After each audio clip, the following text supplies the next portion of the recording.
Hi guys, here I am with my new video. As you remember, I already had shown this design of Laura J. Perrin Impressionist Collections, Lavender Fields. I bought it in December 2017 and it took me some time to come to starting with this project. Today I will show you the materials I bought and a little of history. I had seen this embroidery design at my favorite store, Stitching Time, and have fallen in love with it.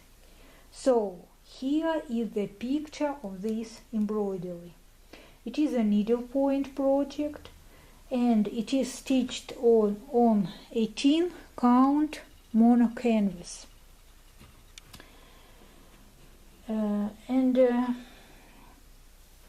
You must remember one of my projects. I already made video. This is project of Jean Taggart, design of Jean Taggart, Promises.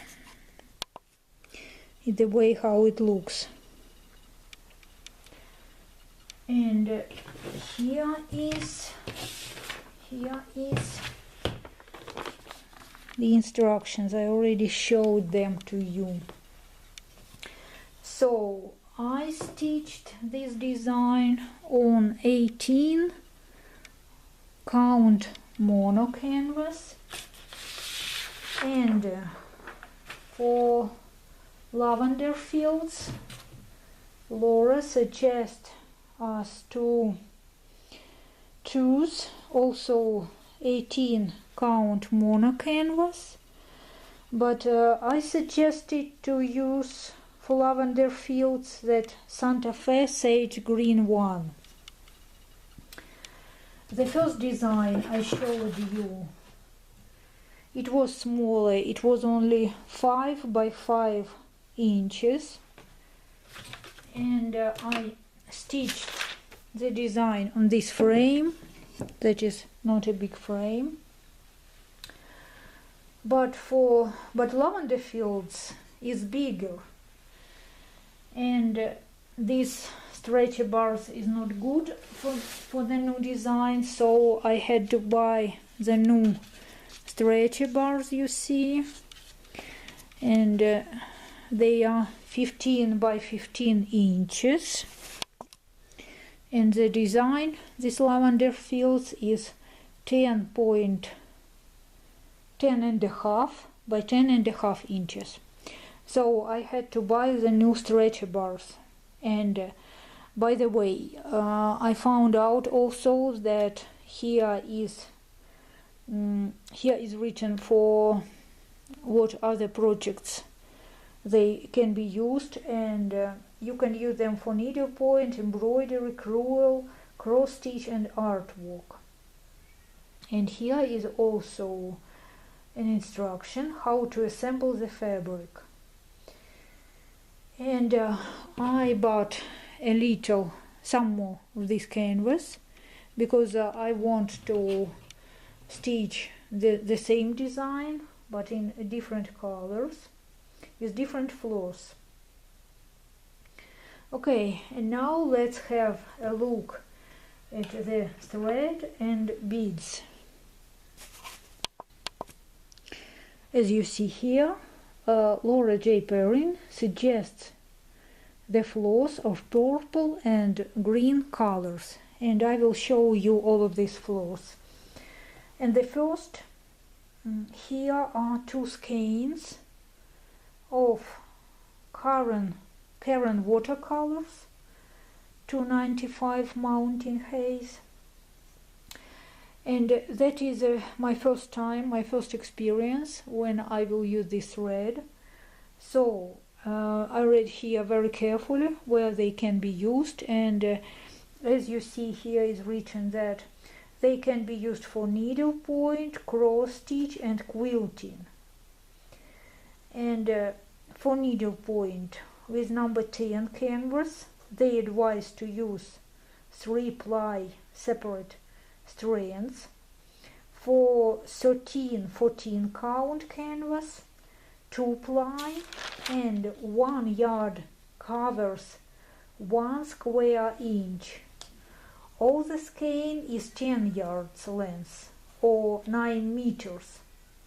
For 18 count canvas, 1-ply, 1 yard covers 1½ square inches.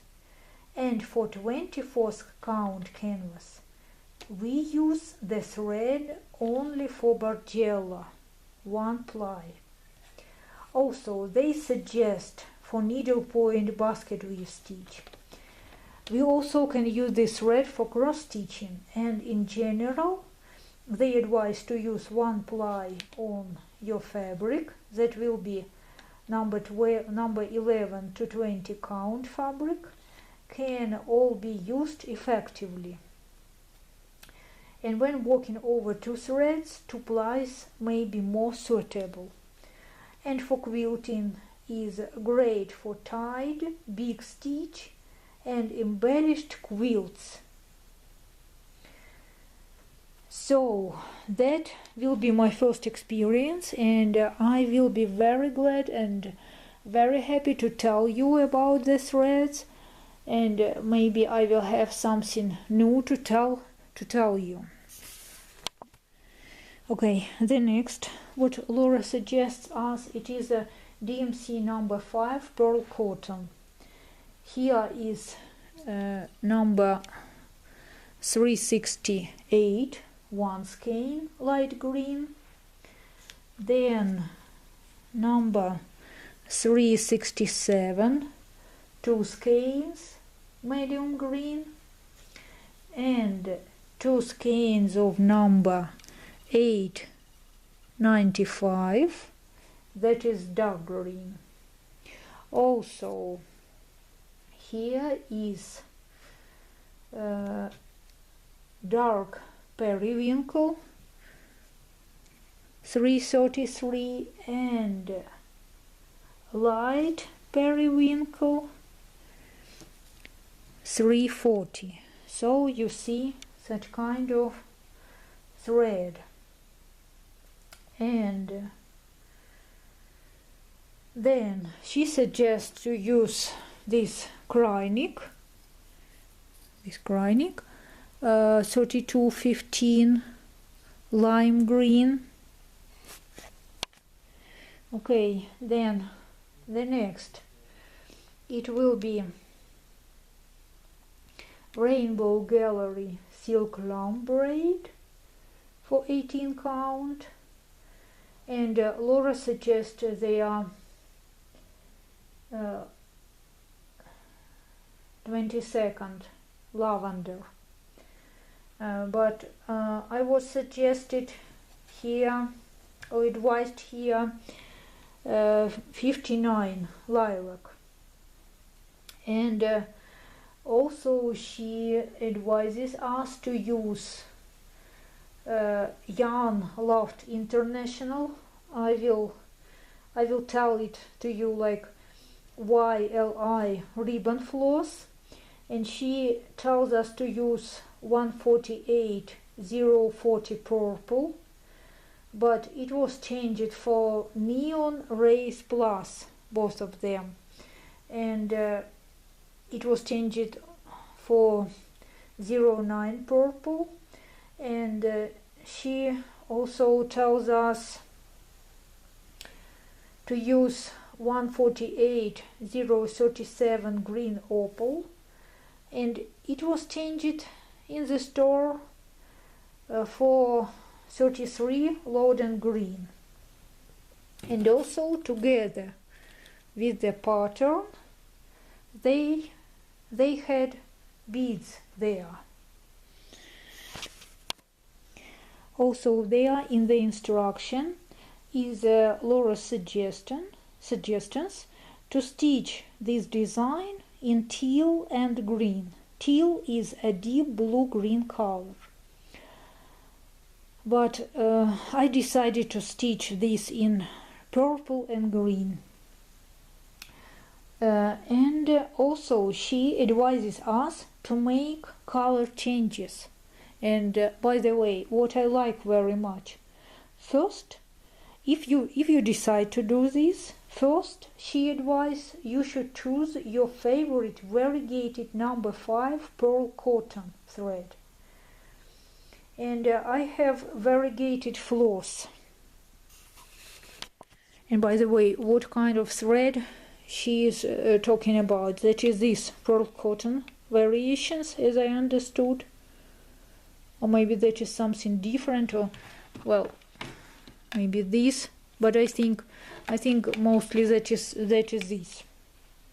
And so she advised us to choose these first, but I do not have them. I have only this variegated multicolor, and I have also this. The name of that is color variations.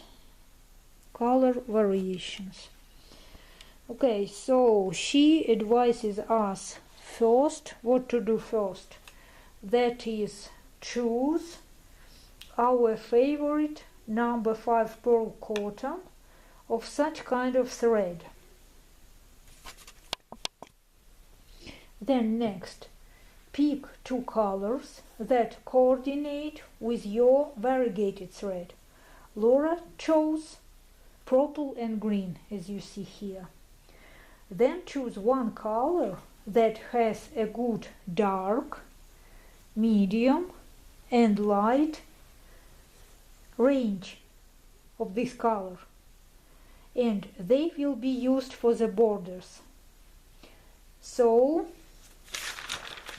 think about what color you would like to anchor your foundation for the overall piece. The second color will be the accent color. You see, here is this periwinkle color.